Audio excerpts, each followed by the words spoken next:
All right, we'll begin, and I'll get you to start with just telling us your name and your relationship with the area, so within the city of Stirling. Yeah. Okay, my name's Joan Veletta. I was Bernardini before I got married, and of course my dad had a market garden in Gribble Road, and that's where I was raised. I went to school for 3 years. I went to Lake Gwelup school, and then the nuns came around and asked my dad if he could send us to the Catholic school. So we went up the hill to St Teresa's school, and that's where I done my schooling. Whatever schooling I done, that's where I done it. But we used to walk from our house to the school and back, whether it's summer, winter, spring, raining, we had to walk. And of course I'd get home and I'd say, Dad, come and pick us up with the truck. He said, no, I'm too busy, I can't come. So that's how it was, yes. And what was your dad busy doing?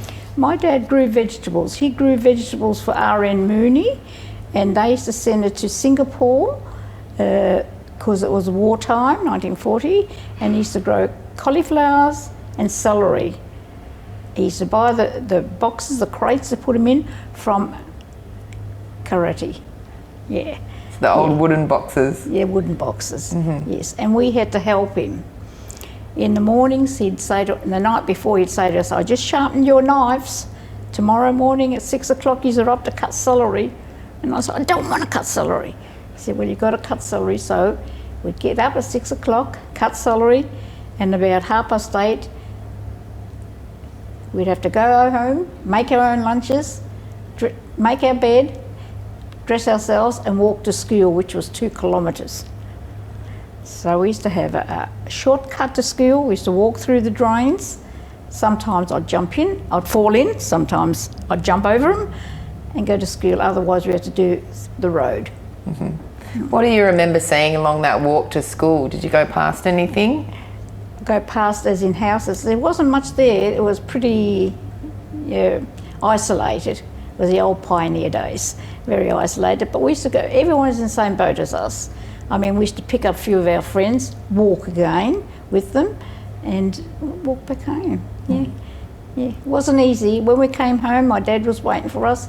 He'd send us down the garden to do the weeding or whatever we had to plant veggies, and we'd come home about 6 o'clock from the garden. We had to cook dinner.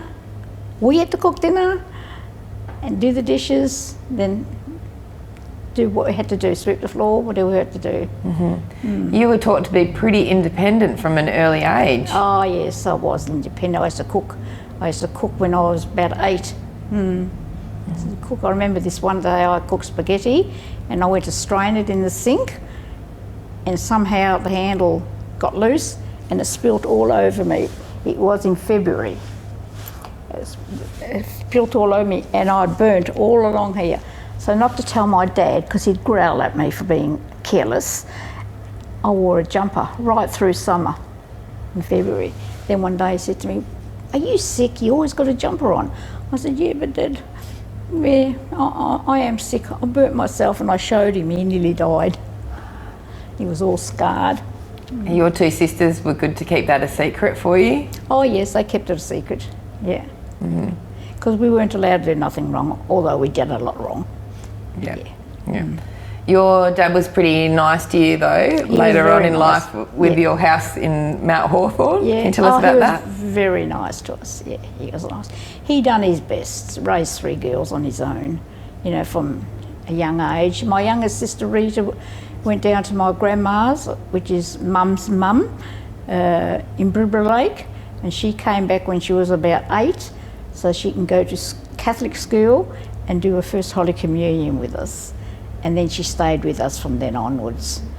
Otherwise, till then it was Julia, my elder sister, and me. You moved to Mount Hawthorn when you were 21, but then you moved to Osborne Park when? I moved to Osborne Park when I was about, I was there 13 years, so I was 34. Yeah. What's so great about this area? I just love it. Well, I was raised there. See, I'm back there now again in Gwelup. I just loved it. I remember when we were young, no one had money, so we wanted money, and Dad was a gardener, so we'd go down the swamps, there were swamps, and we'd make mint. We'd cut mint in little bundles and send them to the markets to get some pocket money. And we used to make watercress. It used to grow in the sides of the drain, the watercress, and we used to cut watercress in little bundles, and we used to get paid for that as well. That was our spending money, our pocket money. Which swamp was that? It was in Gribble Road, down the back. Of course, now it's all houses. It's all just Gwelup, all houses, but yeah, Gwelup swamp. Yeah. Can you paint a picture of what it all looked like back then and then what compared to what it looks like now? Oh, well, if my dad came back, he'd never recognise him. It was just a few houses along Gribble Road and nothing else out the back. It was all swamp, you know. We had trolleys, and Dad built a railway line. We used to push the trolleys down the swamp to put our celery and our cauliflowers when we picked them on the trolley and push them back up again.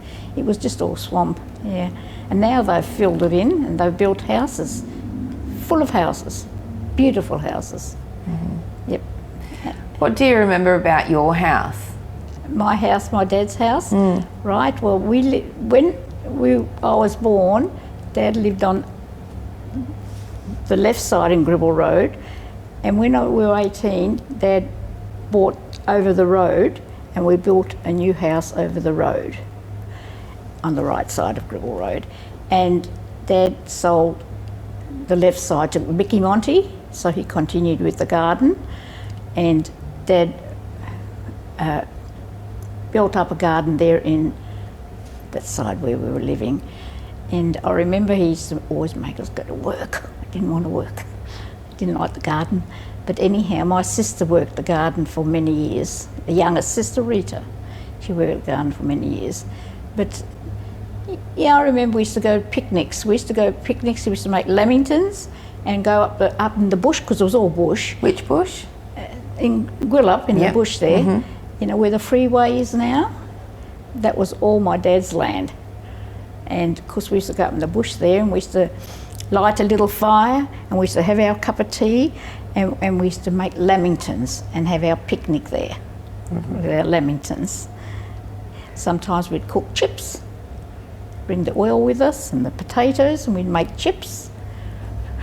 Yeah. Was that with your sisters or other kids in the neighbourhood? No, it was just me and my sister Rita done it, youngest sister. Julie never done anything like that. Yes, but it was just so great, you know. It was just freedom. It was different. I remember when one day I came home from school, and our neighbour, Natal Miotti, he had two children, Remo and Roma. He was taking his two children to see Father Christmas, and he was going to, it was Bones, now it's Myers, it was Bones, to see Father Christmas.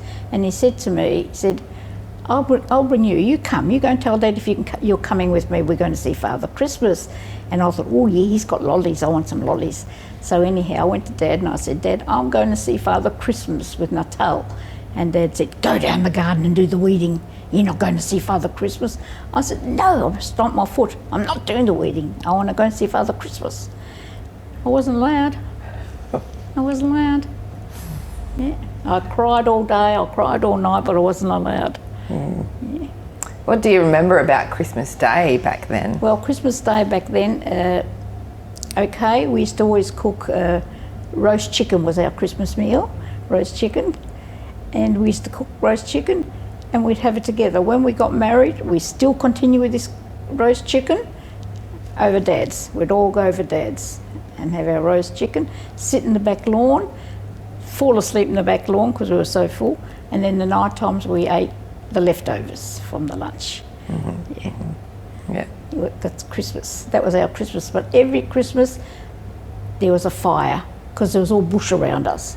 Not now, there's all houses, but it was all bush around. And I don't know how, but there was always fire. What are some of your memories of the bushfires? Oh, some of the memories of the bushfire, we ended up with all smoke in the house and all ashes in the house. And of course Dad had, that time he had lettuce growing and it withered all his lettuce. Yeah. And that whole area was black. Would it get close to the house? Was it ever scary? Very close to the house, yes, very close to the house. Although Dad had his garden, but on each side it was just bush, and it got very close to the house. And of course, Christmas was always hot, and with that fire, it was hotter.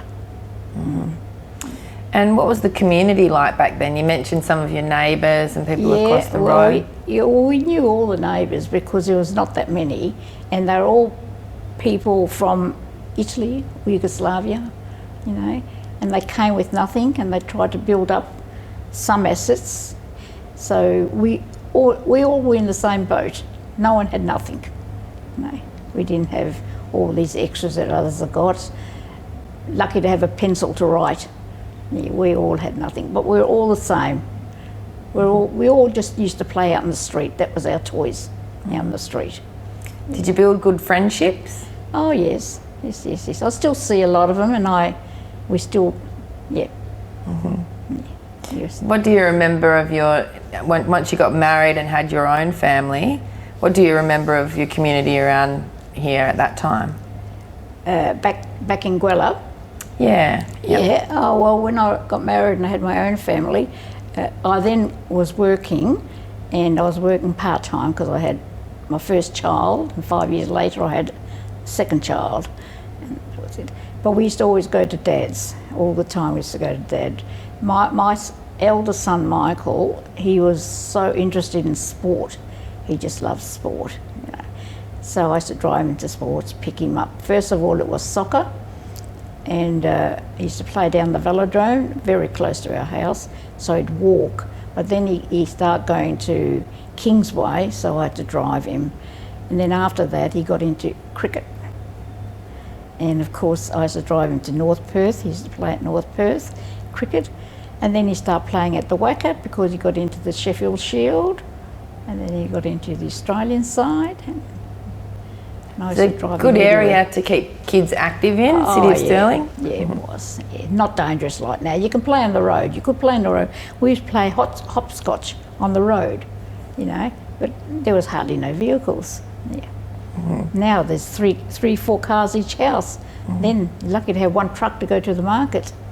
You mentioned one of your neighbours going into Bones in the city for Santa. Yes. Was a trip into Perth a big deal back then? Oh, I'd never been to Perth. Yes, very big deal, and I wasn't allowed to go. Yeah, that's what upset me. I wanted to go to get my lolly. I wasn't allowed to, so yes. Did Perth have the feeling of being a big city compared to where you lived? Yeah. Huge. We were like out in the sticks. When it was 12 kilometres from the city. I remember the markets were 12 kilometres from my dad's house, and that was in West Perth. And we used to think it was so far away, Yeah. So, yeah, it was in the sticks where we were. It really was in the sticks because there was nothing. There was nothing there. Yeah. And coming up to speed now, how are you involved with the City of Stirling? You mentioned the Seniors Club. Can you tell us a little bit about the Seniors Club, when you started? Yes, I started the Seniors Club, to be a member of the Seniors Club, you had to be 55. So I was 55 in July, and I joined in March that year. So I was a few months before I was 55. And I joined in the Osborne Park one, where the old hall was further up where the showgrounds are. Where the library's down here. And anyhow, I joined then, and Barbara joined me in. She's still working for the City of Stirling. And I joined there, and that was 1995, and I'm still a member of it. Can you tell me your favourite thing about the Seniors Club? Oh, I love my line dancing. I've been doing it ever since I joined.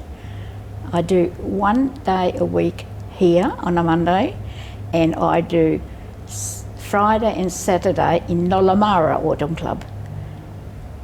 And then I do Saturday afternoon exercise classes in Nollamara, and I do Wednesdays carpet bowls here, and I do mahjong on a Friday here.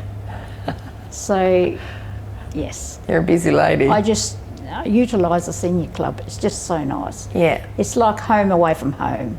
Very nice people.